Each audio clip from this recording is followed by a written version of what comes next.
नमस्कार दोस्तों। पिछले 2-4 दिनों से वैभव सूर्यवंशी को लेके बहुत ज़्यादा चर्चा हो रही है। ये स्वाभाविक सा चीज़ है कि जिसका नाम होगा उसी का तो चर्चा होगा और वही बदनाम होगा। ये बात जो कहा जाता है वैसे ही नहीं कहा गया है। आप देख रहे होंगे कि वैभव सूर्यवंशी का चर्चा कभी वो ज़्यादा खेल लेते हैं इस बात का चर्चा हो जाता है, कभी वो 2 मैच नहीं खेल पाते उस बात का चर्चा हो जाता है, उसके बाद से ज्ञानियों का कमी हमारे देश में ऐसे भी है नहीं। अभी मुद्दा चल रहा है कि उनको डेब्यू आयरलैंड के खिलाफ होना चाहिए या नहीं होना चाहिए। देखिए मैं उनको डेब्यू होना चाहिए, नहीं होना चाहिए वो कोच गौतम गंभीर, कप्तान और ड्रेसिंग रूम का जो भी टीम मैनेजमेंट है वो सोचेंगे, उस विषय में हमको कमेंट करने की आवश्यकता नहीं है। लेकिन कुछ लोग खासकर जो क्रिकेट से बहुत अधिक जुड़े हुए हैं, जो उसने क्रिकेट खेला है इंडिया की तरफ से, जैसे आकाश चोपड़ा हो गए और बाकी लोग, उन लोगों का मानना है कि वैभव सूर्यवंशी का डेब्यू नहीं होना चाहिए, क्योंकि यदि उनका डेब्यू होता है, तो कुछ खिलाड़ियों के साथ अनफेयर हो जाएगा। ऐसा उन लोगों का मानना है। और हमारे कोटक साहब जो बैटिंग कोच है टीम इंडिया के वर्तमान में, उनका भी यही मानना है कि वैभव सूर्यवंशी का यदि डेब्यू होता है, तो किसी दूसरे लोगों के साथ अन्याय हो जाएगा। अगर उनका ये मानना है, तो चलिए वो माने, हम उनके मानने पे कोई कमेंट नहीं करना चाहते। लेकिन एक सवाल है मेरा कि आप टीम इंडिया का जो चयन किए हैं आयरलैंड, इंग्लैंड के खिलाफ, वो किस आधार पे किए हैं?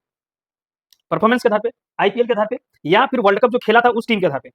अगर यदि आप वर्ल्ड कप खेला था उस टीम के आधार पे किए थे, तो सबसे पहला स्थान किसका बनता था? वो थे सूर्य कुमार यादव, कप्तान थे, उनको आप टीम से ही ड्रॉप कर दिए। दैट मीन्स आप पिछला बार जो खेला है उसके आधार पे नहीं किए।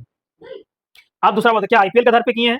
तो आप मानने के लिए तैयार नहीं, लेकिन हाँ, आप आईपीएल के आधार पे ही किए हैं। जरा सोच के बताइए दोस्तों, अगर यदि हमारे सूर्या भाई आईपीएल में बहुत अच्छा प्रदर्शन करते थे, क्या वो टीम से बाहर होते? बिल्कुल भी नहीं होते। और आप वैभव सूर्यवंशी का चुनाव किस आधार पे किए? यही आधार रहा है आपका कि वो आईपीएल में बहुत अच्छा खेले, सबसे अधिक रन बनाए, इस कारण से उसका चुनाव किए। चुनाव करने का तो यही आपका ज़रिया रहा है। अगर यदि आप इसी कारण से चुनाव किए हैं उसका, तो फिर आप करंट फॉर्म को देखते हुए टीम का चयन किए हैं, उस आधार पे हैं, तब तो मुझे लगता है वैभव सूर्यवंशी को खेलना ही चाहिए, डाउट ही नहीं होना चाहिए। सबसे 11 खिलाड़ियों में से सबसे पहले किसी का नाम आना चाहिए, तो वैभव सूर्यवंशी का।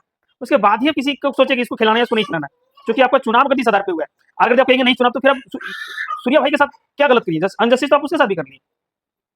तो अब किस आधार पे लोग कह रहे हैं कि उनको नहीं खेलना चाहिए, खेलना चाहिए? बैटिंग कोच है, टीम में जुड़े हुए, वो कह रहे हैं कि नहीं खेलना अनफेयर हो जाएगा, तो कहना मुश्किल है। कुछ अनफेयर चीज़ें हमारे टीम इंडिया में हुई है पहले भी, जैसे 13 शतक लगाने में करुण नायर को बाहर कर दिया गया, अजिंक्य रहाणे को खिलाने के कारण से उनको बाहर कर दिया गया।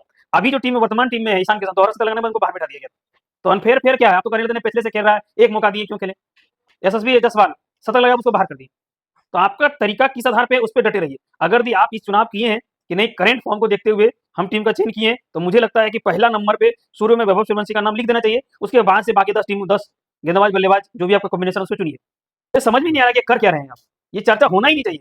बाकी लोग चर्चा कर रहे हैं, मेरे जैसे लोग चर्चा कर रहे हैं, अलग बात है। लेकिन आप बैटिंग कोच होके ये बात कर रहे हैं कि नहीं अनफेयर हो जाएगा, तो फिर आप सेलेक्टर से पूछिए ना सवाल का, सिलेक्शन कैसे किए हैं?